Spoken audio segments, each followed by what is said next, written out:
আসসালামু আলাইকুম। আমি এখন আছি বর্তমান সময়ে সবচেয়ে জনপ্রিয় পর্যটন এরিয়া ছাতিরচরে।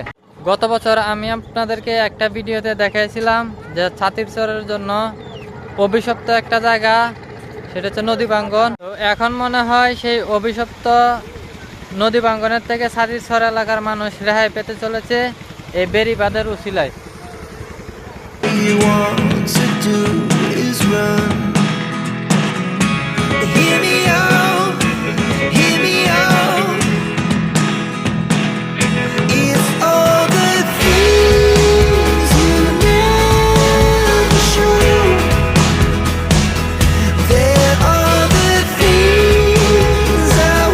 বর্তমানে শেষ আশার আলো দেখছে ছাতিরচরের মানুষ এই বেড়িবাঁধের উছিলায়।